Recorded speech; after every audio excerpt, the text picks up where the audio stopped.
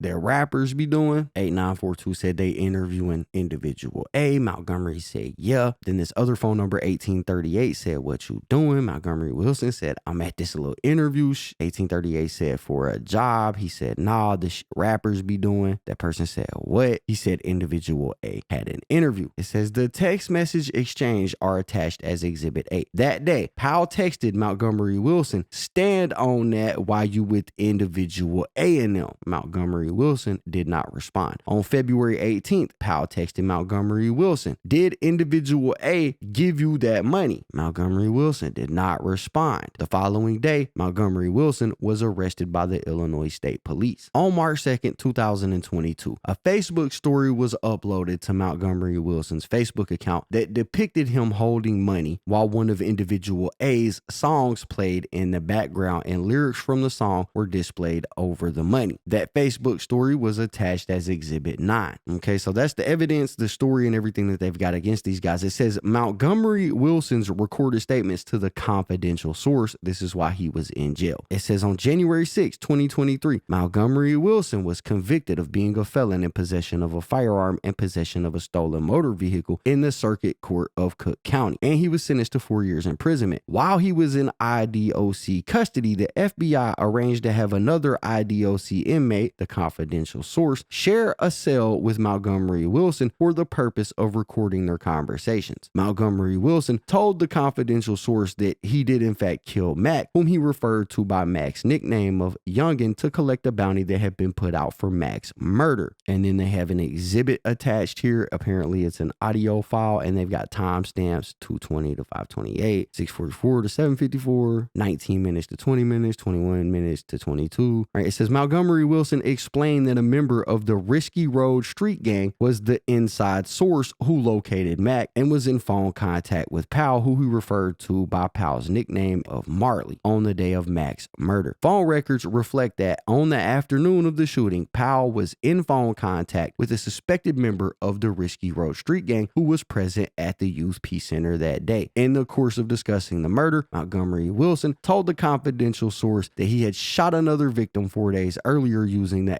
AR in the same car. And I got a quote here. It says, "But young and an older so he was in a little program for the Fed, shorty. So whole time he was going out, he don't really be talking to muff, you know what I'm saying? But shorty and them end up knowing who he was and put they homie on point, and they put Marley on point. So I just dropped Lil Fred off. You feel what I'm saying? I had just dropped Lil Fred off. Remind you, probably 4 days ago, this the same car that I used to dude up that I was just telling you at Johnson, at Inglewood on 63rd, right across from Murder's crib with the AR." It then goes on to lay out, I guess, what happened with that situation. It says on January 22nd, 2022, 2 individuals ambushed individual A. And I should make clear right here, this individual A they're talking about here is not the same individual A from earlier in this document. They are 2 different individual A's. These are stories from 2 different dockets, right? What they're laying out right here is apparently the shooting that happened before the murder of Stefan Mack. I know it can be a bit confusing, so I felt the need to clear that up. But it says they ambushed individual A outside of an urban prep academy campus located near the intersection of South Princeton Avenue and West 63rd. Individual A, who survived the shooting but was subsequently killed in August 2022, reported that prior to the shooting, he had been watching a basketball game at the urban prep academy. So see, this individual A was killed in August of 2022. So it's not Lil Durk.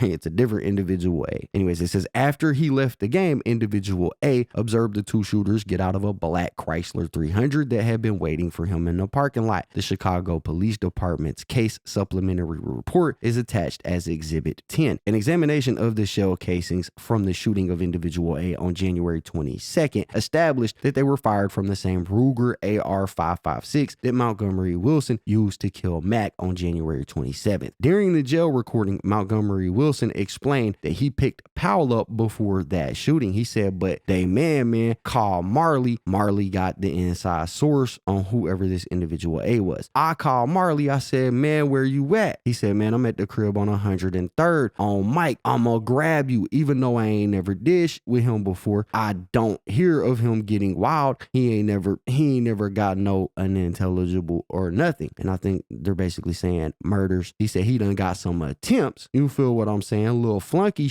but he don't really be getting wild. It then goes on to lay out that cell site records do reflect that Powell's phone and Montgomery Wilson's phones used the same cell towers in the vicinity of Powell's residence at around 2 o'clock the day of that shooting. And by that shooting, I mean the killing of Stefan Mack, because we're back to the original document here. It says Powell's phone and Montgomery Wilson's phone then used the cell towers located in the vicinity of the Youth Peace Center between 2:15 and 2:22. As discussed above, Montgomery Wilson and Powell entered the Youth Peace Center parking lot at around 2:22. Montgomery Wilson's phone remained at that location until it was recovered by law enforcement following the shooting of Mack. Powell's phone was not abandoned. Instead, minutes after the shooting, Powell called Montgomery Wilson's phone, which he had left behind in the abandoned Chrysler. During the jail recording, Montgomery Wilson described pulling into the Youth Peace Center parking lot with Powell and waiting for Mack to come outside. He said, I told on Mike, we pulled up, his homie calling his phone, and we pull up in the parking lot. They tell us, man, there's an armed security guard guard. I'm cool. On mic, I tell Marley, bro, you ain't gotta do shit. Keep the security guard off us. On my dead niece, you ain't gotta do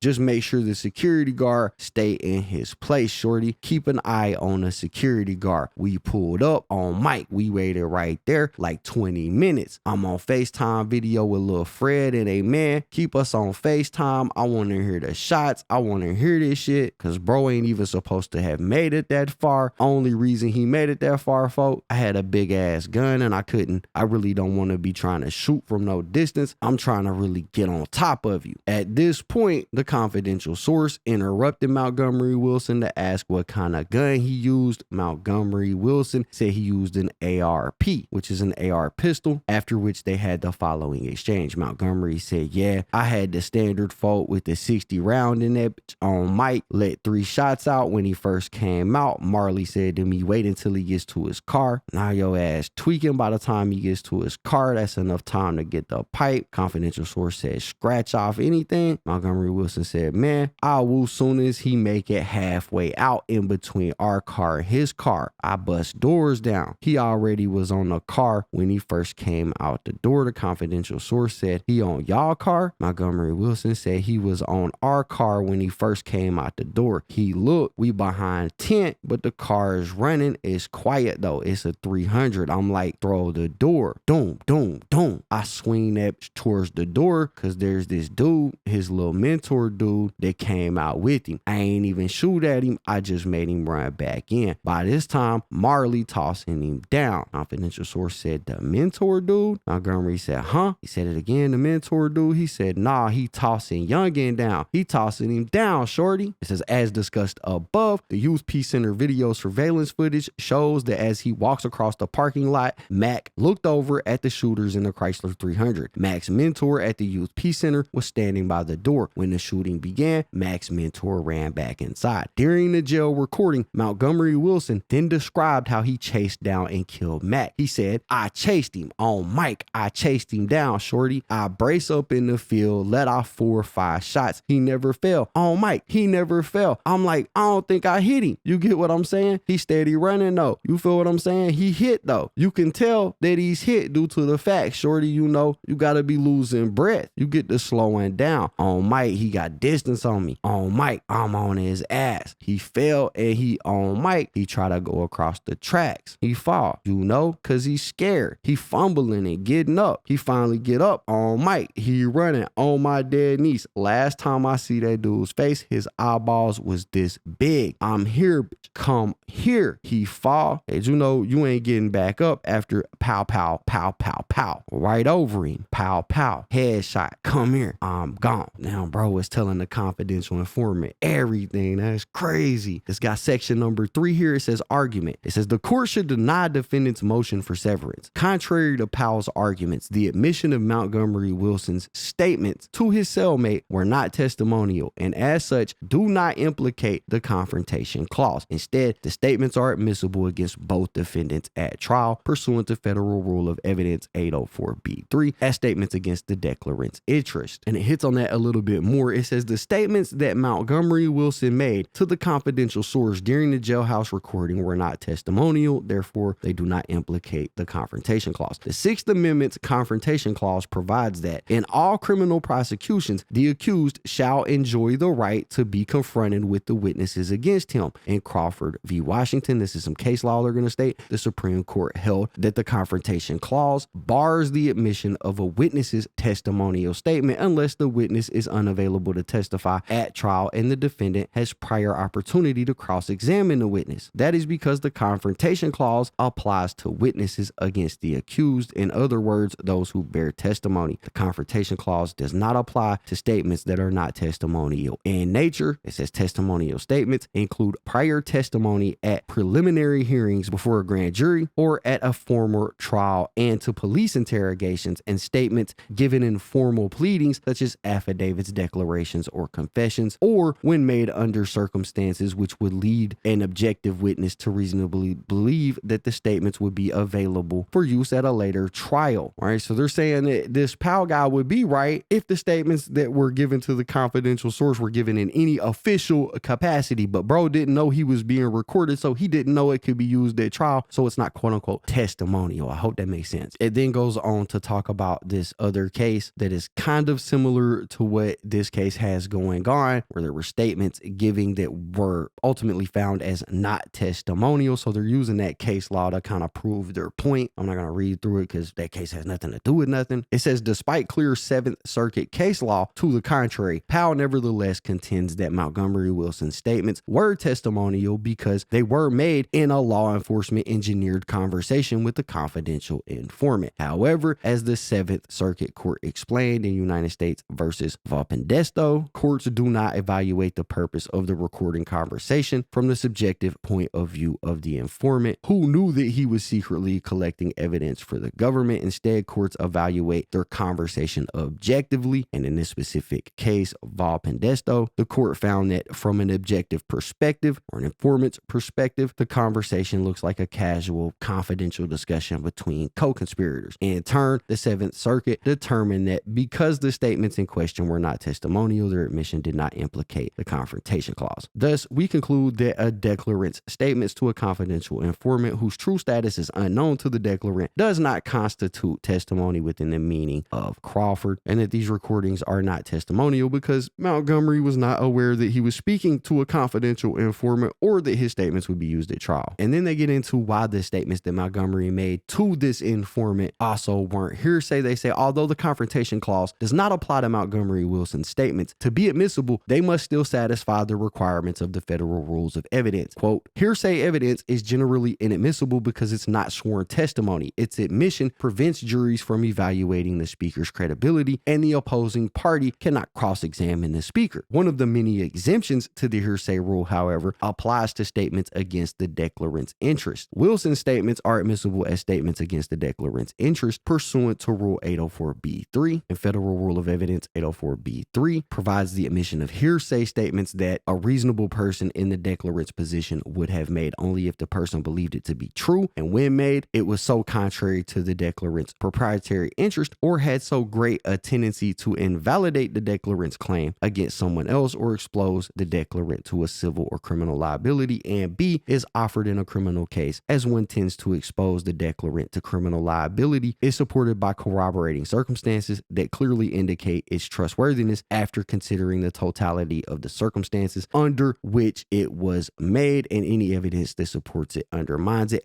Basically, what he said could have been hearsay if all of the details that he gave weren't able to be researched and validated as being true. It says Montgomery Wilson's statements were plainly against his penal interest. During Montgomery Wilson's recorded conversations with his cellmate, he detailed his involvement in Mac's murder. Montgomery Wilson's incriminating statements were not only against his own interest, but also replete with tightly woven references to Powell's inculpating role in the shooting. Powell contends that Montgomery Wilson's statements are not reliable because, owing to his height and build, Montgomery Wilson was likely making false statements of dominance so as to gain physical safety, to establish a reputation, to form alliances, and dissuade potential perpetrators from picking on or harming him. They state some case law where something similar was argued in another case, and they said acknowledging that inculpatory and incriminating statements can sometimes be nothing more than bravado, the court affirmed the district court's decision to admit the incriminating statements at this case law trial because they were corroborated by other evidence. The same is true here. Montgomery Wilson provided a detailed breakdown, at times a play-by-play narrative, of how he and Powell murdered Mac. During a recorded conversation with his cellmate, Montgomery Wilson referred to Powell by his nickname Marley, the same nickname that Montgomery Wilson used when looking for his partner right after he killed Mac. As reflected in the examples below, Montgomery Wilson's incriminating statements were corroborated by other independent evidence. So it's got some statements, and then on the other side, it's got the corroborating evidence. So the first box here says, but youngin, an older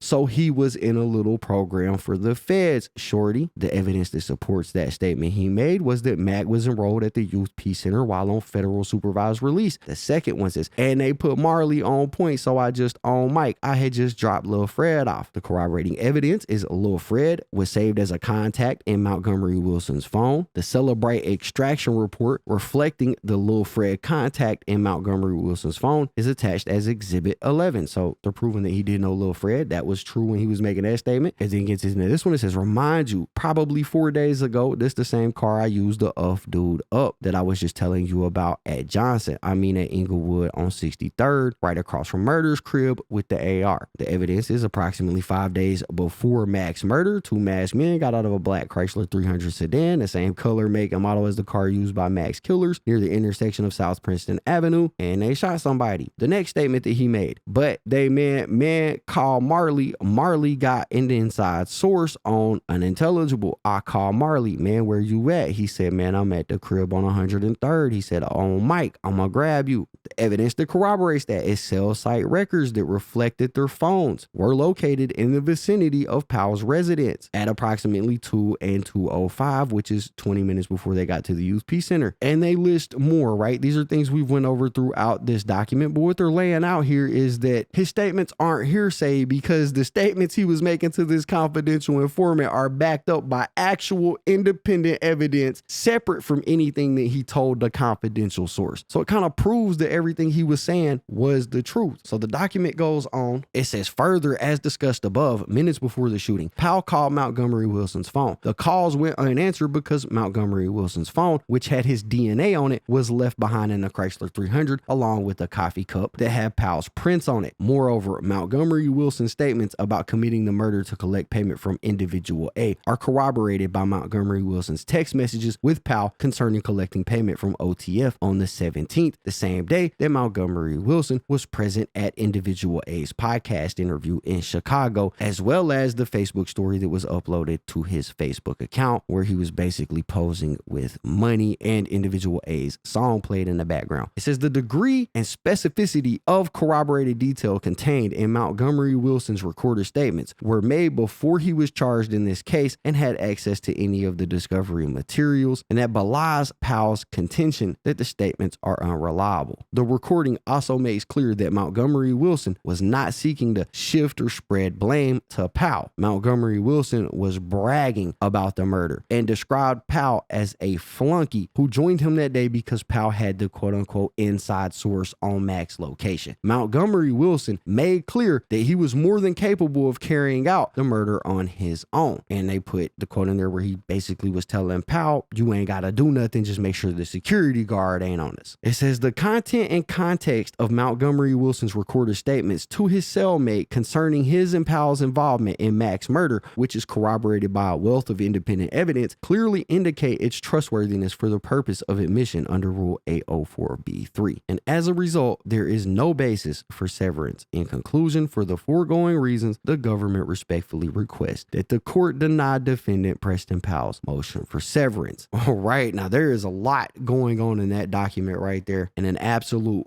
boatload of information has been revealed to basically all of us at this point, and it's interesting to say the least. Now, while they haven't specifically identified individual A in these court documents, and every single exhibit that mentions individual A has been filed under seal so we can't look at it. For example, the Facebook video of Montgomery Wilson with the money and individual A song playing, I tried to look at it. It was filed under seal. Everything that has to do with individual A has been filed under seal, and they haven't named Lil Durk specifically as individual A, just based on the testimony from the investigator who filed an affidavit back in 2023 saying that it was Lil Durk. Kind of validates that that is in fact exactly who individual A is. Now, Lil Durk has not been charged in this case. I don't know if they're waiting to charge Lil Durk till they get a conviction on these two guys, or maybe they're waiting on one of these two guys to flip and name Lil Durk. I don't know what the holdup is, but they have not charged Lil Durk in this case right here. But it's clear that they think that Lil Durk is responsible for putting a bounty on Stefan Mac's head. They have text messages of these guys wondering where their money is at after they committed the hit, right? It's pretty crazy stuff. And what it means is, even if Lil Durk